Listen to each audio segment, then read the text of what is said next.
we'll have to toast to that and toast to the first half, because after that, the defense still played pretty well, all things considered, but there really wasn't much to toast to outside of the win by the Mustangs. There wasn't. So I'm gonna flip things up. I usually go offense first. I'm gonna continue to talk about the defense here. I'm gonna give defense an A- for this game, as they played really well in a bad situation. And post game, sitting around listening to Coach Lashley talk about the defense and how well they played, I don't know if I really bought into that post game. But the more I sat around, watched the game, thought about it some more, okay, I'm bought in. So I got him at an A- because of the fact that you slowed down a very efficient quarterback for those 2.5 quarters. And even in the second half, you forced Noah Fafita and co to score long, sustained touchdown drives. 7 minutes and 31 seconds, 5 minutes and 23 seconds were 2 of their touchdown drives. And then the last one was a 2-minute drill.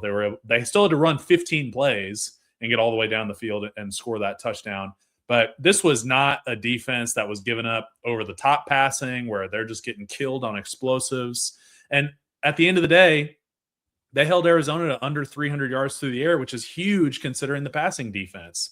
Alex Kilgore came away with an interception for his third as a Mustang. And I would have loved for the defense to make us breathe all a little bit easier at the end, but really, you can only ask so much of the defense in that situation. I mean, sure, if they come away with 3 interceptions, then yeah, we're all feeling a lot better. But they were able to get it done. Ahmad Moses recovers the onside kick, and everybody ended up walking out of there happy.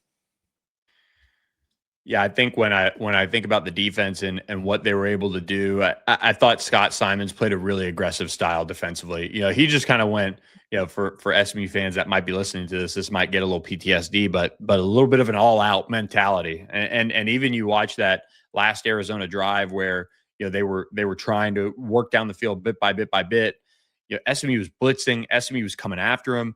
There were, probably like 4 or 5 times on that final scoring drive for Arizona where SMU had him dead to rights. And sometimes that's enough to make an impact and get a ball, thrown in a bad situation and force a turnover, or, make, a poor judgment call and it just, fall incomplete.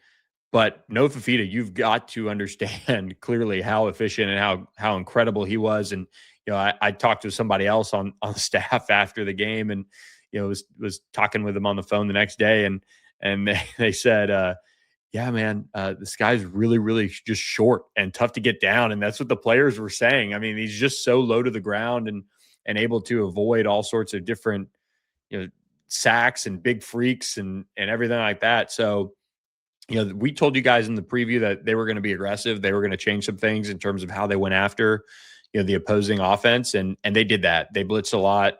They really just kind of wanted to energize the SMU defense by playing that style of football and just being like, guys, we prepped well. We were physical in Dallas.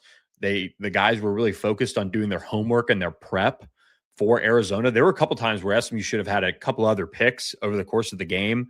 Ahmad had one that he should have had for sure. Usually makes a couple others, but that is all a sign of these guys were ready, well prepared, and they enjoyed playing the style of defense they did. And I think that just leads it into the offseason, which we'll talk about on the season recap pod later this week. But just this thought with the SMU defense that wasn't perfect this year by any means. There are a lot of clear bugaboos that they've got to get rectified, but they can now kind of show that momentum, show that effort, and what you see when you give that and you get the reward of winning a football game and holding Arizona to under 19 points. It's really impressive. Yeah, no doubt. I mean, the effort piece was something that I called out earlier in the season, and credit to the staff, it got addressed, because when you were looking in that second half where SMU was playing with that lead, it would have been really easy for them to get tight, but the game was never as close as maybe it felt. I mean, ESPN rated that the closest this game got was 51 seconds left in the third. SMU had a 94.9% chance to win after halftime. I mean, obviously earlier in the game, it was closer, but this was just one of those days that it really didn't matter what the second half looked like because of how great the first half was. Yeah, it really was. It set the tone. And here's the thing: we'll eventually break this game into two halves, of course, and talk about it that way. But football is a 60-minute game, and you tee yourself up for the end result because of how well you executed in the first half. Yeah. And that matters. That should matter as far as how you look at it. You can have a bad taste in your mouth, but they built such a margin that because of the way they played in the second half, the defense was able to continue to lock in, force them to go literally bit by bit down the field. That 8-minute scoring drive, first touchdown of Arizona's day, that took it almost into the fourth quarter, maybe into the fourth quarter. It just really, really impressive stuff there. And then it's just just how do you burn the clock off bit by bit by bit? And it got dicey, but you're an onside kick away, 30 seconds left, and they would have had to go the length of the field or the rest of the length of the field to score with no timeouts. It would have been not unrealistic, but I mean, because of them going for two every time, they then needed a touchdown instead of just a field goal. Yep, 100%.